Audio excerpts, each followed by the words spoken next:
the podcast. I'm so excited that you're here, and I'm so excited for you to meet Callen Moore. She is today's guest, and she is a public relations officer for Walton County School District in Georgia. You guys, she has almost 15,000 students, 15 schools, and she is an office of one. I am telling you, this gal is like superwoman. And she has two really young kids that she takes care of as well. So it's crazy, but she is doing amazing work. And I want you to go to the show notes and check out Walton County School District's social media channels, especially their Facebook page, and check out what she's doing there. In this interview, Callen's going to really share how they have social media set up. And it can be challenging in bigger school districts of getting equal coverage. So she's going to break down her very simple system of making sure that she kind of has equal coverage of the different schools in her school district. We're also going to share an amazing little tip of getting some great engagement. We're talking 295 comments in 5 hours. And they're not all negative, guys. They're really positive. So we're going to break down that little engagement tip. And then we're going to dive into some planning tips for your state conference. If you are part of your state SPRA, that's the School Public Relations Association. Callen served as the president at SPRA. She put together a great conference. So we're going to talk about some planning tips, and she's going to share why she decided to jump into that leadership role. Maybe that's something on your heart this school year or in the future of getting involved, and you're going to want to listen to what Callen shares. Now, I met Callen because I presented at the SPRA conference as a keynote speaker. What I want to invite you to right now, guys, is I am lining up my speaking for this school year. My schedule is starting to fill in, and I would love to be a speaker at your state event. But some of these events happen at the same time. So you guys, if you'd love to bring a little bit of this energy that comes out of this Wisconsin talking gal's mouth, right? All these helpful tips and tricks and strategies that your attendees will instantly be able to put to work to help your social media game, I should be your speaker. So reach out, Andrea at socialschool4edu.com. I'd love to speak at your event. Now let's get to today's K-12 PR tip. All right. Today's K-12 PR tip is a simple one that actually came from Callen. After we completed our interview, she's like, oh, I wish I would have shared this. And I'm like, I'll share it for our K-12 PR tip. So if you are leading several folks, some school-based ambassadors that are doing social media for their schools. So you work for a larger school district and you've got individual people at each building doing some components of either website or social media. It can be difficult to keep them on brand, to keep them with their posts looking great. Callen has a simple tip. She has a Canva Pro account, which is very affordable. You can also get a Canva for Education account. But what she did is she set up their branding kits with all of the colors and the logos and the fonts. She set that all up for the school district. And then she went through and set that up for each of the schools.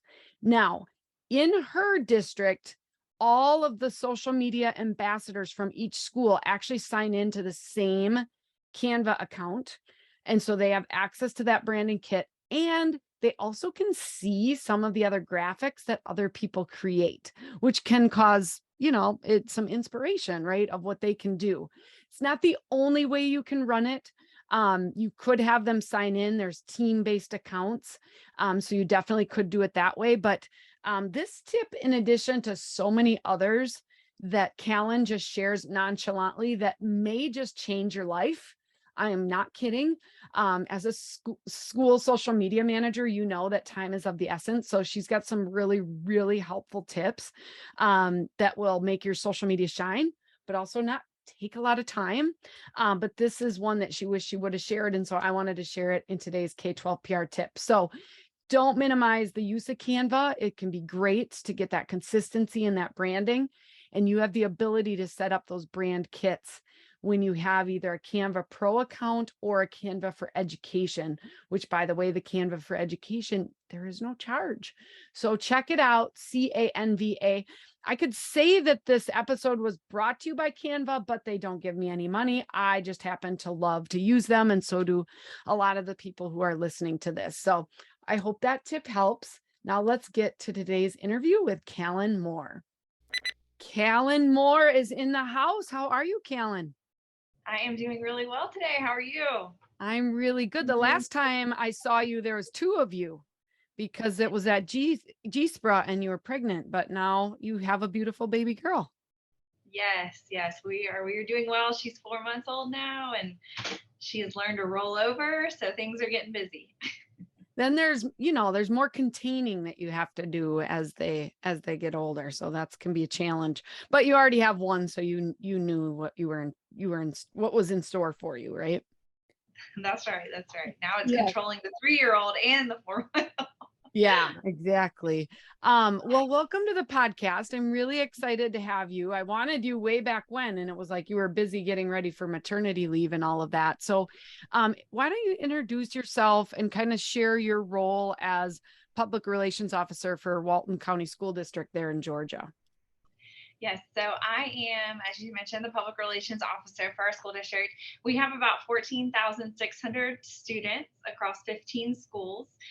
So we're a relatively large school district.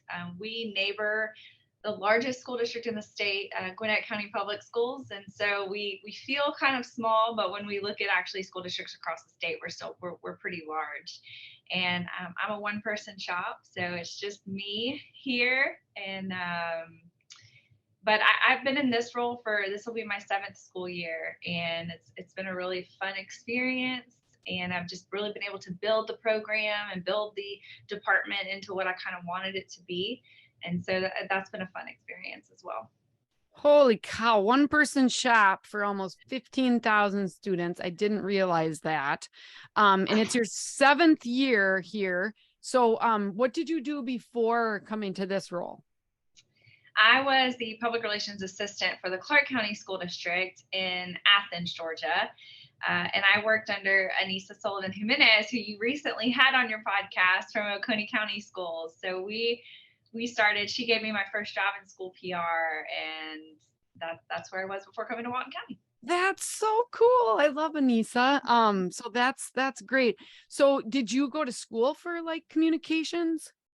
I did, yes. I have a degree in mass communications. My focus areas were public relations and advertising. And so I did go to school for that. I will say, though, in college, school PR was never a conversation. They don't really teach it. They don't even really talk about it. So I didn't even know these types of jobs existed, but I sure am glad that they do. Yeah, absolutely. Yeah, same thing with me. When I started my business back in 2014, I come from a super small school of 300 kids.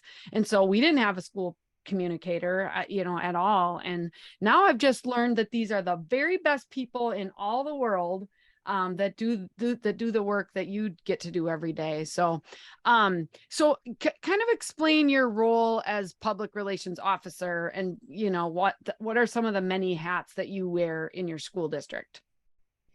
So I work directly with our superintendent. So I serve as the spokesperson for the district. I also manage the website and social media content for district level communications. I do have individuals in our schools who manage the school level social media accounts, and we do have school level webmasters. So I do have a little help within our schools that help me communicate, but I oversee kind of all of the district level staff, serve as the crisis management communicator in any of those incidences. And so just a little bit of everything. Yeah, absolutely. So social media fits in your role with all of the other crisis and web. So can you kind of describe how you do the social media on a district level? Because you do a really good job. I was just looking at your page. So Thank you. Yes, when I started in Walton County, they only had a Facebook page. So I've launched Instagram and Twitter, expanded us out a little bit more, and I mostly use a lot of Canva. So I'm a big Canva fan as far as just getting those graphics consistent and building those into my just kind of calendar of social media. I think that's really important. But also having a scheduled time for promoting all of our schools. We have 15, so I want to make sure that I'm providing equal coverage at the district. We have 3 clusters of schools, and so I want to make sure that each cluster gets their fair representation. You know, we oftentimes will hear, well, that school district's been around, you know, that cluster's been around a long time. Why are you promoting them? Or, you know, they kind of get their own identity. And so we want to make sure that we're spreading the love, for lack of better words. Right. And So how do you do that? Because I get a lot of people that are struggling with some of that balance. You've got the 15 different schools. You talk about clusters. So is that like a certain elementary schools feed a certain middle school, feed a high school? Is that? yes, so we have 3 elementary schools that feed into 1 middle school that then feed into 1 high school. So each cluster is 5 schools. Okay. If that makes sense. Yep. And like I said, I have communication ambassadors, 1 in every school. And so I work with them at the beginning of the school year to kind of say, here are the things that work really well on social media, and here's what I need from you. And so they're kind of my go-to communicator, in addition to the principal, as far, you know, here's sending me pictures, sending me content and captions that I can use on social media.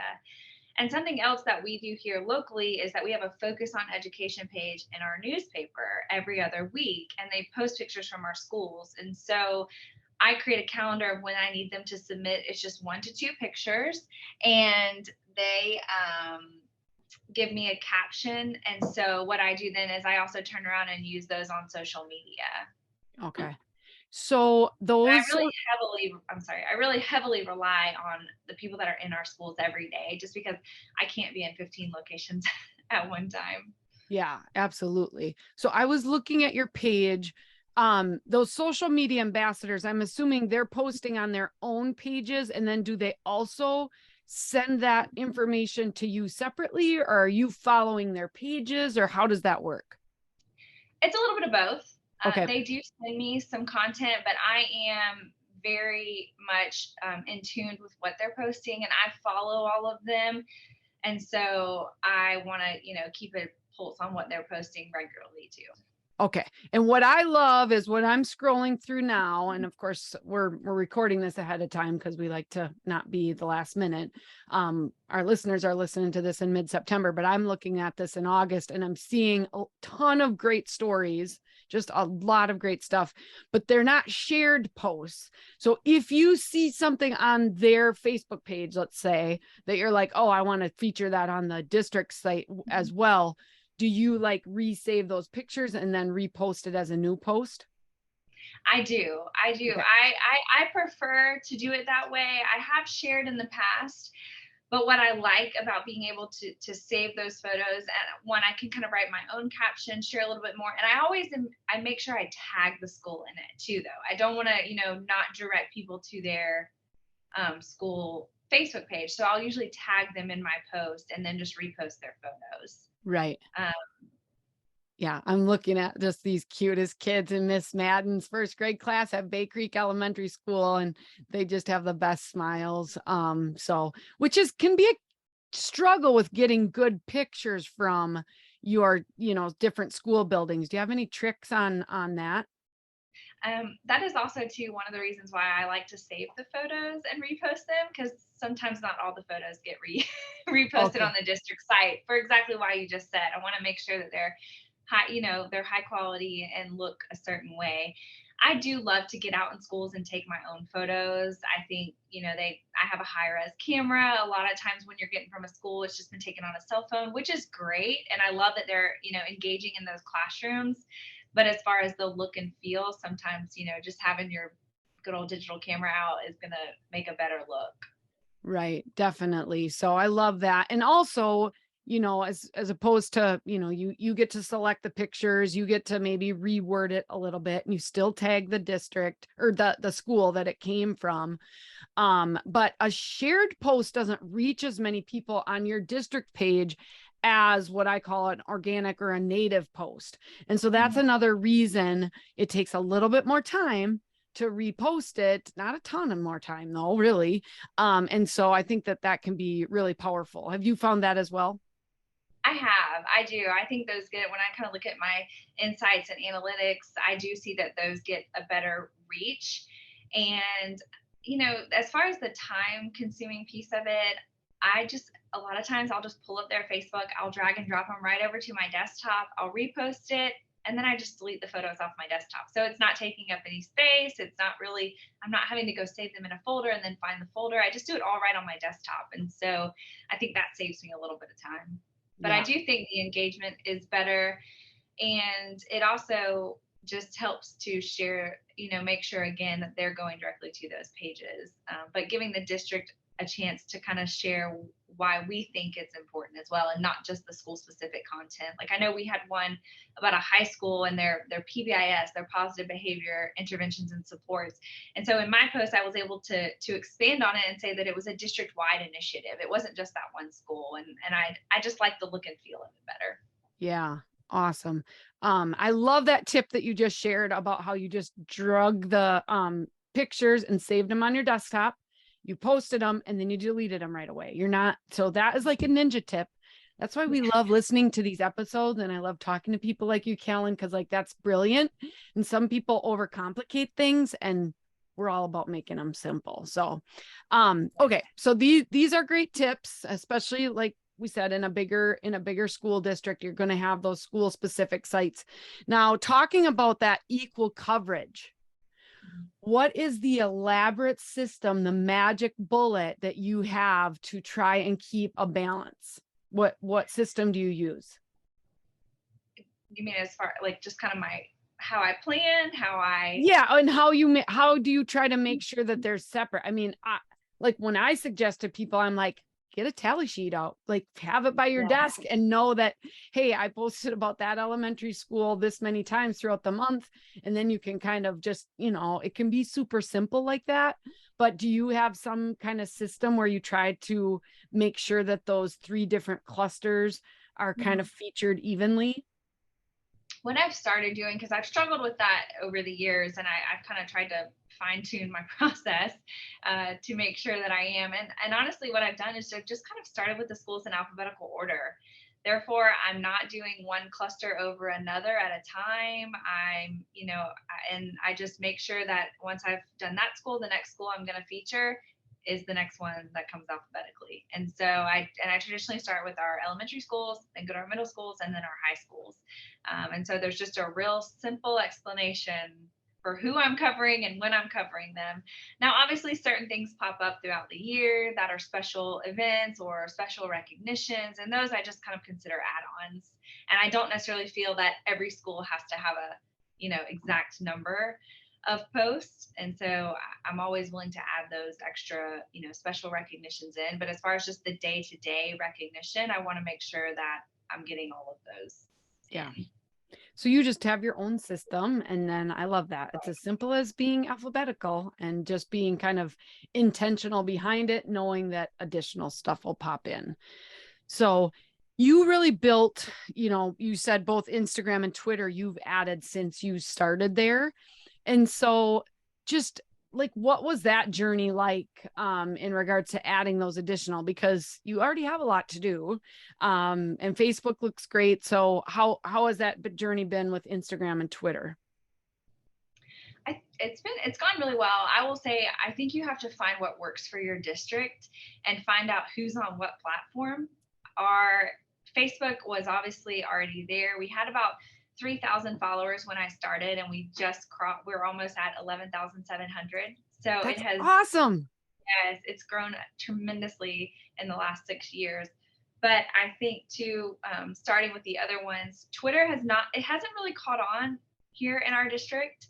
And so I don't focus as much on that one. I will say I try to more focus on where my audiences are.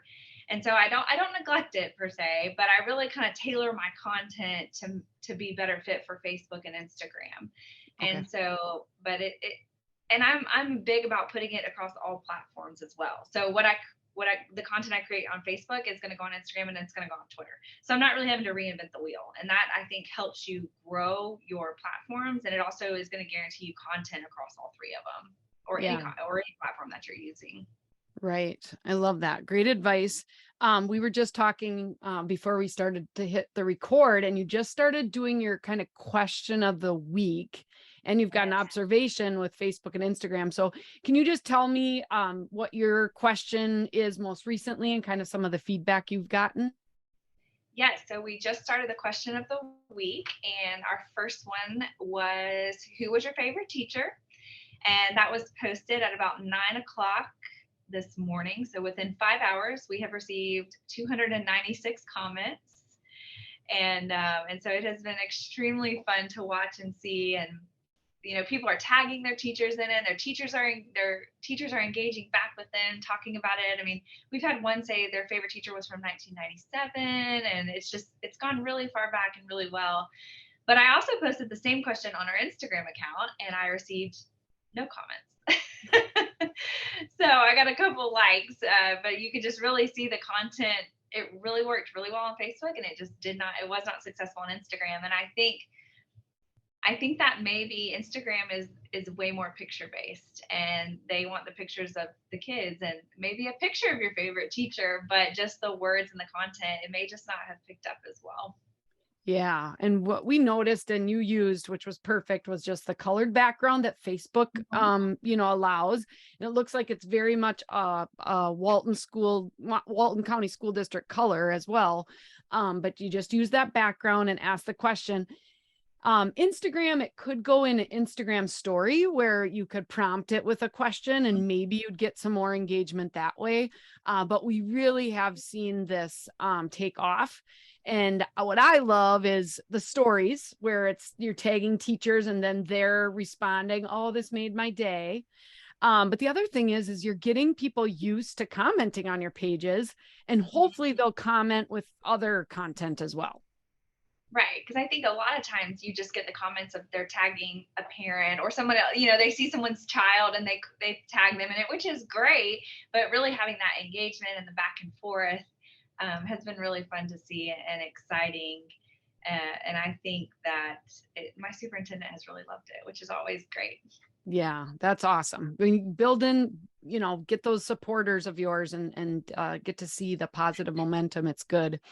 And I will say too, it was a step out for me because like I said, I'm a big Canva fan. And so to not have a really pretty on brand graphic, I was like, okay, I'm gonna follow what she said. I'm gonna do it. But it's been very successful. But it was a little hard for me. I'm glad you noticed the brand color, because I did feel that Yes. gave me a little bit of my consistency. But again, just stepping outside your comfort zone, I think, is important. Yes, I'm so glad you mentioned that, because in some of my previous challenges that I've done, people will make it pretty. And guess what? They do not get as many responses as those that just use the background from Facebook. So you got to trust me on it. And I know it's hard, and I'm glad that you pushed yourself out of the comfort zone, and then now you see that it works. And you definitely can use that same colored background each week to get consistency there. That's fine. We have other schools that play around with it, because then sometimes it stands out a little bit more and you're like, what is this? You don't even realize it's from the school. But just I tried to kind of, when I was planning ahead, like I know I have one set for October 31st, Halloween, that's a Monday. And so my question is, if you could dress up like any book character, what would it be? Because I know book character parades are a really big deal in schools. And so I did do a little orange and black background with that one. Oh. So I tried to kind of align it with what the question was and what was maybe going on at the time when I scheduled it. Yes, perfect. And you can use emojis if you want in those questions, so you can kind of spice it up a little bit there. I will just link for the listeners if they've never heard of this. I'll link the 52 questions, because we kind of suggest some. We have a free little download, and so I will share that in the show notes, everybody, if you want to check that out. Making myself a note. That's such a great resource, even if you don't use all 52 questions, just to get you started thinking about what you'd want to ask. And it was a very helpful guide. So I would definitely recommend checking it out. Yes. Awesome. Thank you so much. And good job. So, people are listening to and they're like, I can't believe she is a one-person shop with that many students. And she does such a great job with what she does, but she also has led into some leadership positions with GSPRA. So I had the pleasure last spring of keynoting at the GSPRA conference, and it was really a good event. And so you serve as the president. Are you still president now? I'm immediate past president. We had a new Okay. one take over in May. So that was my Okay. term ended in May. All right. So can you just share in regards to like looking back at that conference? Because I've been to a lot and I really think you did a great job. So can you share some conference like planning tips for maybe some other state chapters that might be listening?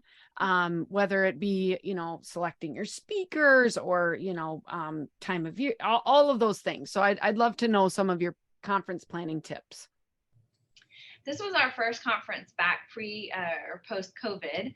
And so we were very excited to bring everyone back together for an in-person conference. And I think the momentum and the excitement around that, you could feel it. Everyone was really excited to be back in person. But I think just one,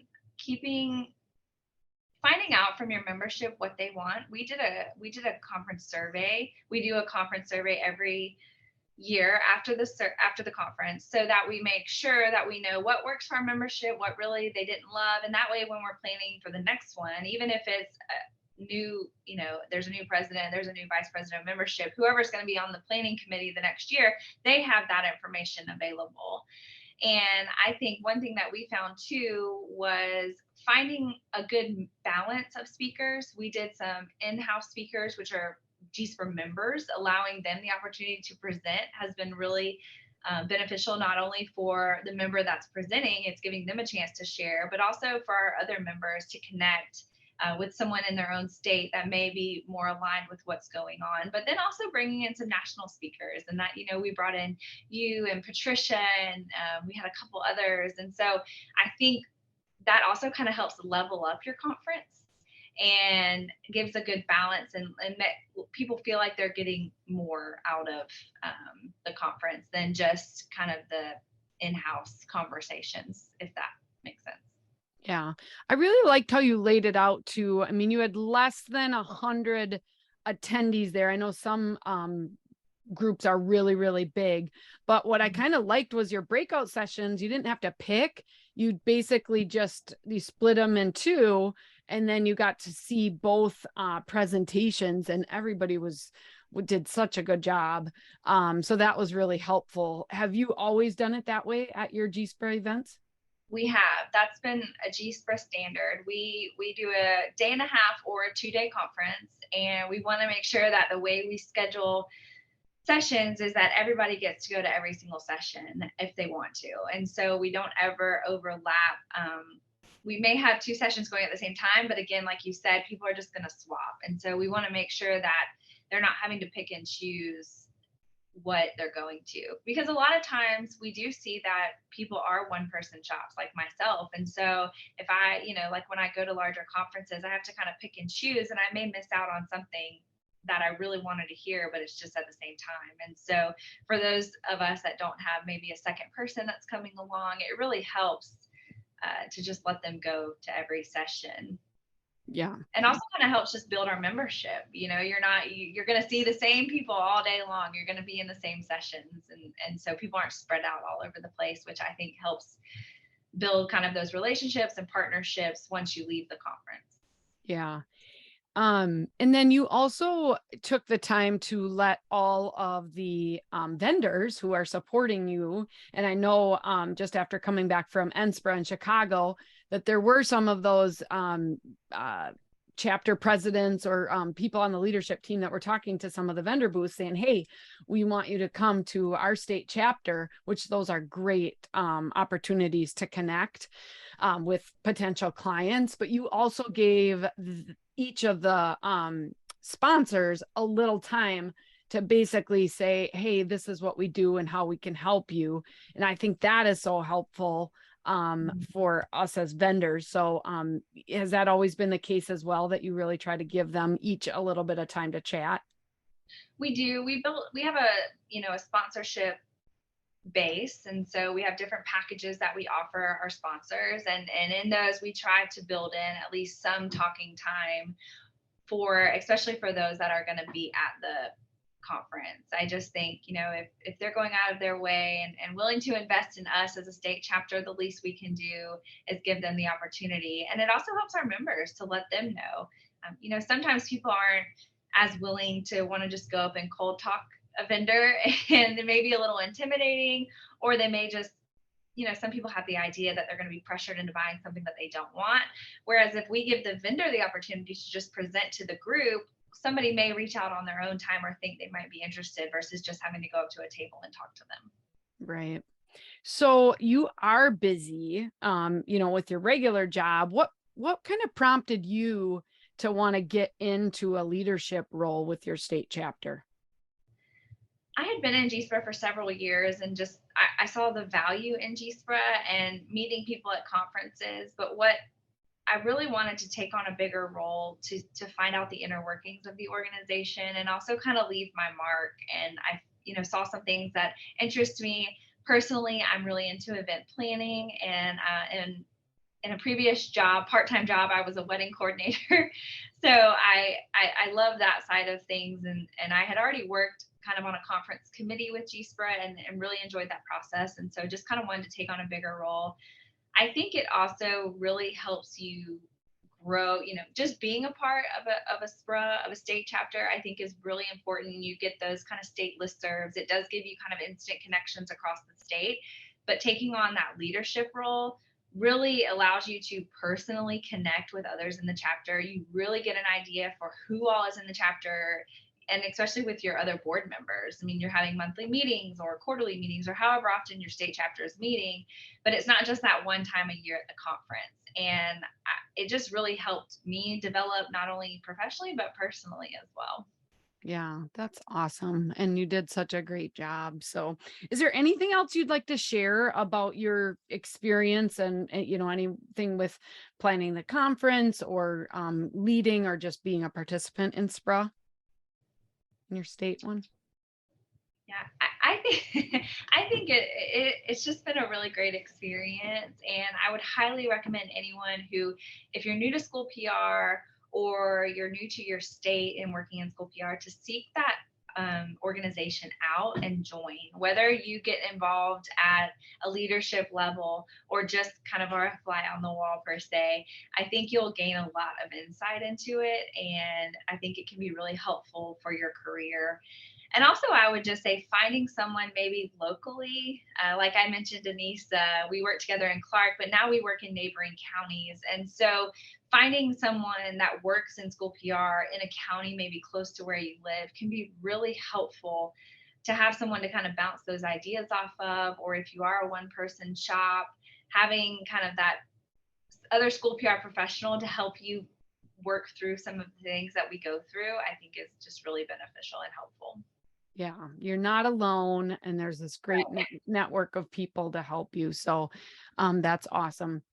So, as we wrap up, what would you say is your best social media tip? I think consistency is one of the most important things you can do. I think putting yourself out there on a regular basis and promoting what's going on in your schools and telling your story is going to help you more than anything else. Because if you're not telling your story, someone else is going to tell it with you, and I tell it for you. And I just think social media is where people are today, whether we like it or not some days. And so I think just being consistent and putting content out there regularly and on brand is really important. Yes, awesome. Love that. Just get consistent. If you don't think you can put out at least one post a day, like there's amazing things happening in your school. So we just need to share them. Callen, I'm going to link all of your Facebook and Instagram and Twitter accounts for your school district on the show notes. And then as you stated on a lot of your Facebook posts, you'll link to some of like the school pages. And so people can check out all of that in the show notes.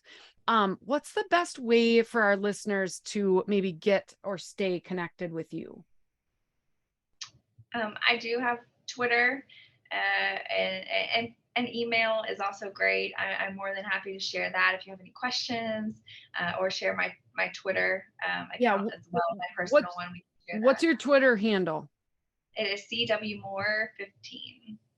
Okay. And we'll have that linked in the show notes as well, in addition to your email address. So if you want to reach out to Callen for any, additional information or questions, I'm sure that she would be willing to help you out. You've been so helpful for all the folks across Georgia and beyond. And so I really appreciate you spending time. Callen, I just want to say I am really, really impressed with your social media efforts. Like, it's not easy at all to be a one person. You should have 3 people in your communications office based on numbers. It's usually about 1 per every 5,000.